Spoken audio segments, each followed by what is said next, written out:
That will happen. I'll learn the lines to something and then I'll forget about like a massive side effect of a drug and just say to someone like, oh no, it's chill. Yeah. I mean, how many? Because obviously you do. What are they called? OSCEs. So effectively, what are the most fun stories you've had with people who've just effectively killed their patients in? This is. I mean, you can explain what this is. Yes, basically we do OSCEs in pharmacy, and it's the idea because it's like a medicine-related course. We have to like do like interactions with people. Like it's no good just knowing like, oh, you can't take this with that. It's the fact of how you would deal with someone who's been taking this and that. So I do like an OSCE. I prefer it to the calculations exams, but I've had a lot of experience because I've had a lot of weird questions asked to me in community pharmacy. But first years, like the way it works with pharmacy is like if you're in second year, you mark the first, and so on and so forth. So the first year's one, it's always dead easy. And it's a kind of role play thing, isn't it? Yeah. So you get a medical actor in, and you're just sat there watching. In the first years, God, the amount of people that killed off this woman is ridiculous. Like, she wouldn't have necessarily died, but she could have potentially ended up in hospital. Yeah. So, like, to me, that's killing someone off because you cause more harm. Yeah. Right. So, like, basically, there's this medicine, like, you know, like Sudafed decongestants and stuff like that. It's got something in it called pseudoephedrine. Right. And what that does is, it does a lot of things, but that's the decongestion aspect of the drug, and then the rest of it will be like pain relief and stuff.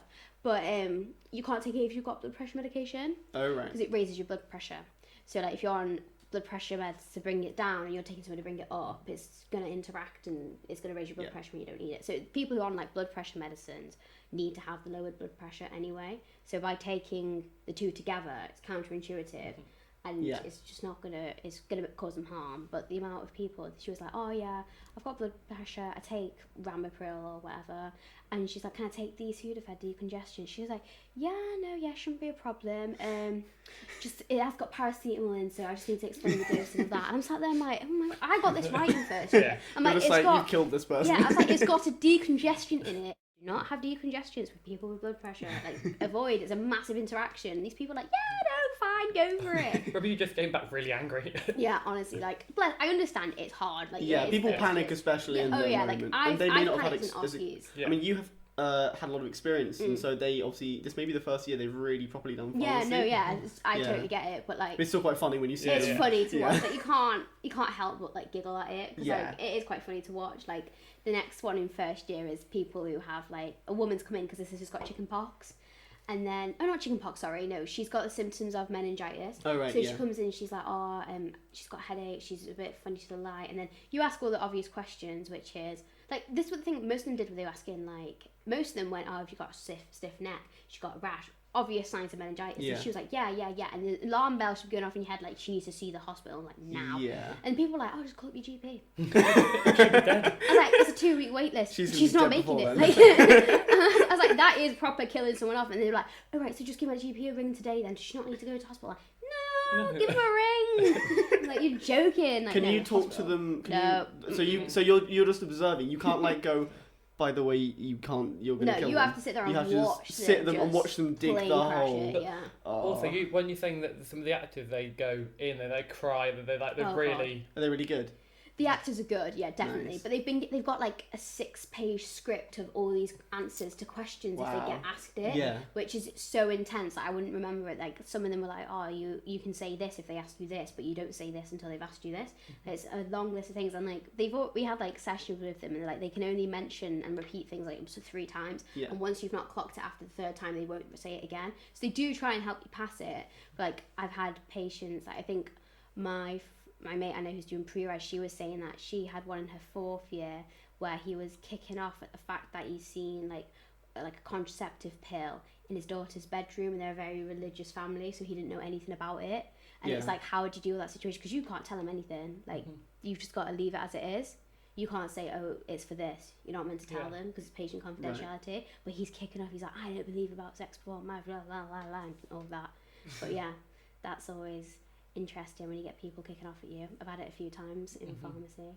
Are you able to talk about any sort of particularly, obviously with confidentiality, yeah. What are the sort of like, are there any particular fun stories from, I'm asking a lot of just, is there anything interesting? Because it's good to dig, because, I mean, You've told us, but are there any you feel you can share of just particular instances? I can, because obviously as long as I'm not mentioning like people's names and identifiable features. Yeah. But no, like I've had like the first time I started working in pharmacy, this is the worst.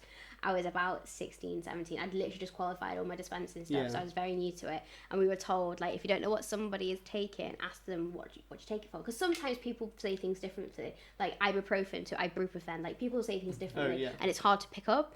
So a guy came in and he asked me, he was like, oh, do you do KY jelly? I was like, oh, sorry, I've not heard of that before. He was like, you know, KY jelly. I was like, oh, right, okay, is it for yourself? He was like, yeah. I was like, okay. And then I was like, all right, let's go back to what I was taught, like training. I was like, all right, you meant to ask what they're using it for if you don't understand what it is. So, what are you using it for, sir? And he looked at me, fucking went bright red. And he just looked at me and he went, you don't know what it is, do you? I was like, no, but I'll ask a colleague, because I could see he was getting uncomfortable. Yeah. So I was like, I'll ask a colleague, like, I'll find out. And I went into the back and I was just like, does anyone know what KY jelly is? And like the dispenser was like, yeah, I'll go show him. I was like, sound. And then she went out, went straight to condoms and lube. I was like, oh my god, I just asked this man what he's using lube for. Are you using it for yourself? Yeah. I was just like, oh, that's so embarrassing. For lube, sir? Yeah, no, I was just like, are you using it for yourself? And like, he's got some 16-year-old asking. Yeah, I was like, oh, that's so uncomfortable. Yeah. That was a good one. And then obviously I told you guys about the American woman who had a go at me. Yeah. Yeah. That was sound. So like, she came in for like she came in for a pregnancy test and she's like, oh, do they work and that? And I was like, well, yeah. I was like, but well, you're in your cycle, have you had your period? You gotta ask. Like, sometimes they don't. It depends when you've last had like unprotected sex or contraceptive failure. Yeah. Sometimes it can influence a test, because like where you're on the cycle, it might not show up as positive or negative, whatever. And then she was like, oh no, I've got my period right now then. I was like, all right, okay, like, can't rule that out, could happen. I was like, right, okay. And then I was like, oh, right, well, you know, it is better safe to be sorry, you know, get a test, check if it's right, and, you know, all that. And then she just went, excuse me, what did you just say to me? I was like, I'm sorry? And she went, I thought you were going to... And I repeated myself. I was like, you know, get a test to make sure you're safe and sorry, because then you know, obviously, if you don't want children or you do want children, then you know where to go with it. And she was like, oh, I thought you were going to lecture me on, like, the importance of safe sex. I was like, no. Like, no. I was like, I'm so sorry that's how you... I didn't mean for that at all. I just meant, like, it will put your mind at ease having a test. And I was like, do you have, like... I was like, do you use protection? She's like, yeah, I've got the coil fit. And I was like, you're not pregnant. And I was just like, right, okay. Do you want to get one of these? And then she was like, yeah. I was like, are you okay paying by card? She's like, no. I was like, oh. So I had to go get cash out the back because of COVID and all that, we don't really deal with cash. But like some people are worried that it's going to come up on like their bank statements. And I couldn't understand that, but it just says Woodville Pharmacy. So she was just turning around and being like, oh, I bought a bandage. Do you know what I mean? Like, but yeah, no, that was a fun one. Yeah, I had a woman have a go at me saying that I spoke to you last week and it was my first shift. I was like, okay. She's like, you said you saw this. It's like, I wasn't here. Like, I don't know who you're talking to. And the pharmacist came over and she's like, Boots does it this way. And the pharmacist was like, okay. And she's like, Boots does this, Boots does that. Why don't you do that? And you just went, look, if you don't like it, go Boots. Like, it's not your fault. And then he got a complaint. I was like, at least I didn't get the complaint, because I was just like, yeah, okay, yeah, sorry. Just don't do it that way. Apologies. I had it before when I used to work at McDonald's. You just get a shout out for when you weren't even in the store. Yeah. Like, I was here last Thursday and I spoke to you. No, you didn't. I don't work on Thursday, thanks. It wasn't me. Sorry. Yeah. But then obviously I've had like placement stories. They're always wild. Like, obviously, you know, the one with the nurse. Go on, Evie. God, that was a long day. just the mere mention of this story gets me in hysterics. Right. We're on placement, and like we were with this nurse, and she was like high level nurse, like she can do her own prescribing and things. So she was proper up there with like, you know, what she's done with her qualifications and that. And a woman came in, and I think the woman was a student nurse. Right. So like it helps obviously when because they've always got to ask them permission. Is it okay if the students sit in and watch? And students are already taught about confidentiality and stuff like that. So like we get the fact that, you know, we can't mention any identifiable features or say so and so was in for this and so and so was in for that. But we can talk about experiences that we've had. So she was a student nurse, so she obviously understood the importance of these kind of things. So I think she was just checking her coil was sitting right. So she got on the bed, and then I was just there with this other girl, and we were just, chatting, waiting for this consultation to be over. And then I think the actual nurse doing the consultation turned around to the student nurse, was like, oh, is it okay if a pharmacy student see this? And she's like, yeah, sure, like, it's important. Yeah. And oh my god. Is it just not what you wanted to see? No, like, I didn't think she just bloody legs akimbo on this bed. And I was just staring, like, I've not seen, like, another woman's vagina ever. Oh, really? That was the first time?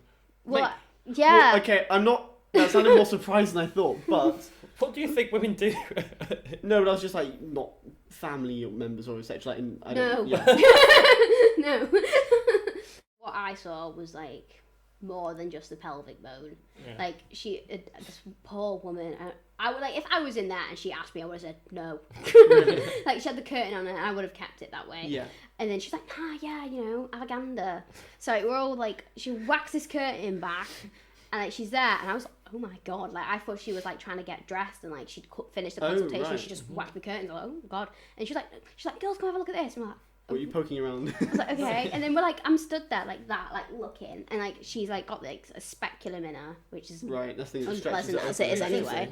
Like this bloody speculum's in her, wide open, and then she's like, can you see that up there? And we're both there like looking, and we're like, yeah, that tiny little like white thing. She's like, yeah. And we're like, all right. And she's like, that's the end of her IUD, her coil. That's the end of it. Right. And I was like, oh my god, it hangs out. And she's like, and some partners can feel that during sexual intercourse. I was like, That's rank.